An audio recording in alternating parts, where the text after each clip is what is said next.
Hair fire, hair fire, light me up, light me up.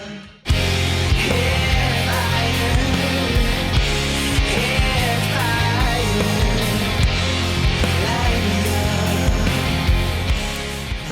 So I'm going to talk a little bit about my writing process and creating the song Hair Fire.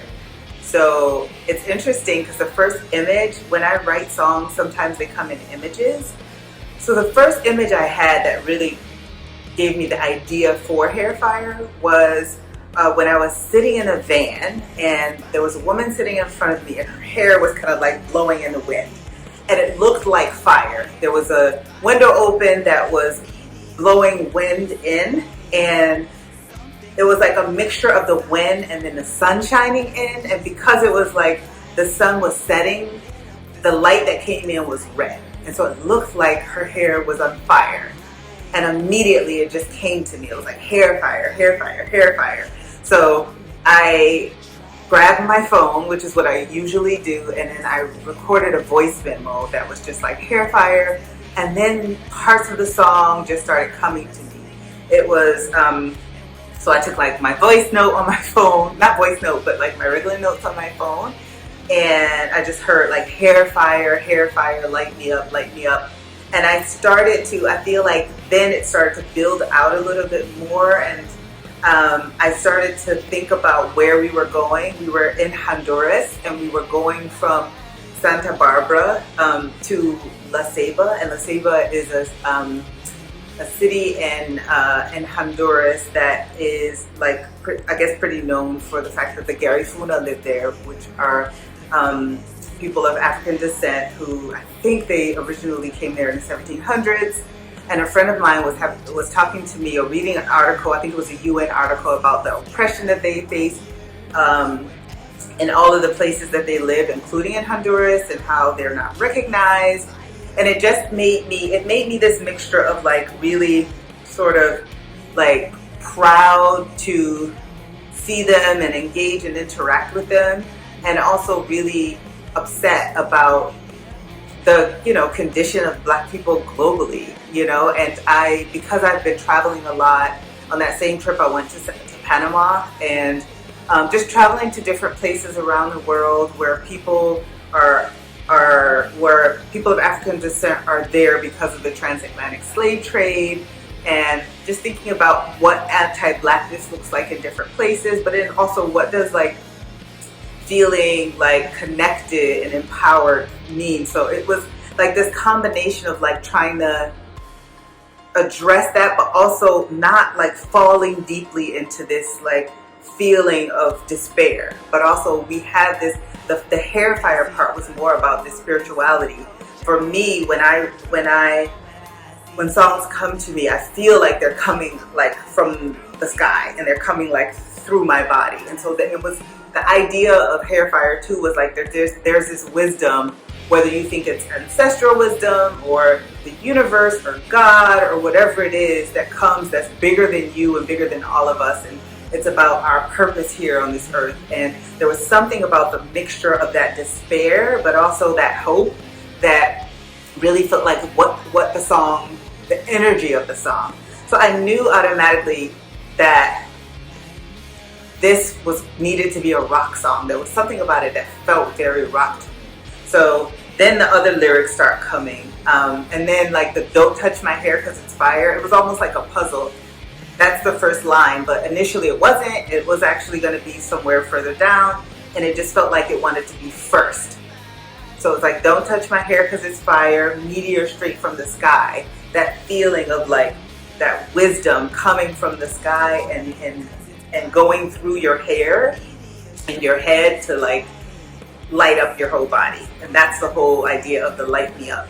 There's also this thing about Black hair in general, how Black hair is treated around the world, how we want to like lay our edges and how we want things to be slicked down, and how we don't want our hair to actually look like our hair.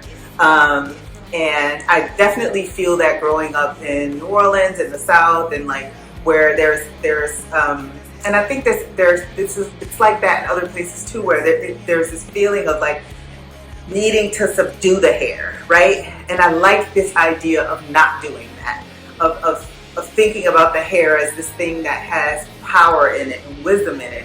And so the sort of the one of the last lines of the first verse is like, they hate this hair amplifier. Like, they hate this hair, but this hair is an amplifier. And then a gift from the tribe. It's like, this also, not only does this physically come through our genetics as a, as a gift, like this is what's passed down, but also there's a spiritual passing down that comes through the hair. So that's why a gift from the tribe.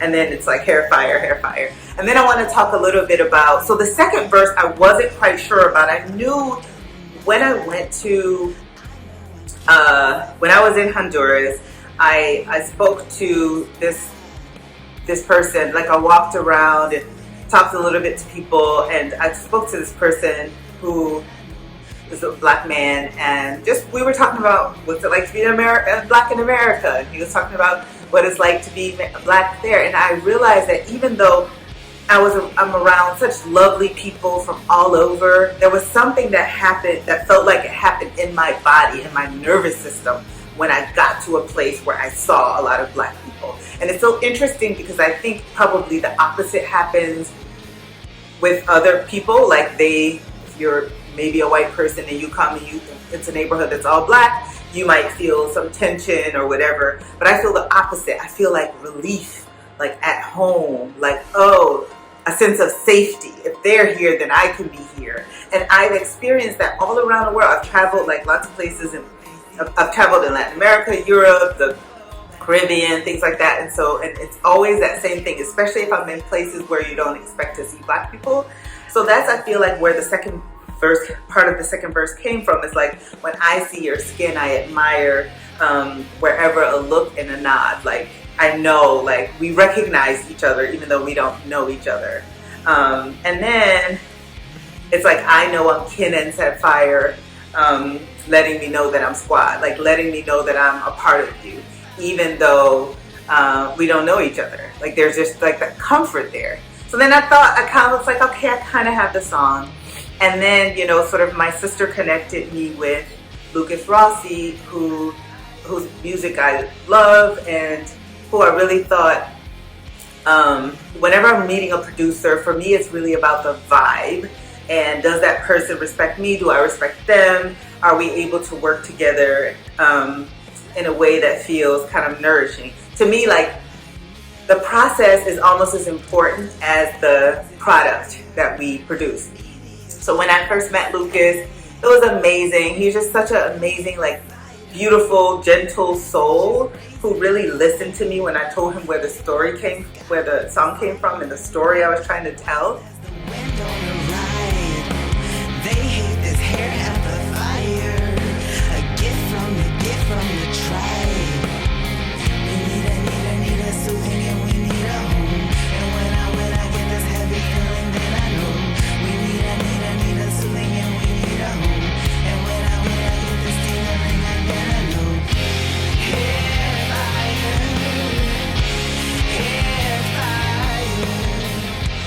People talk about how these characters in books and movies and things like that have their own preferences.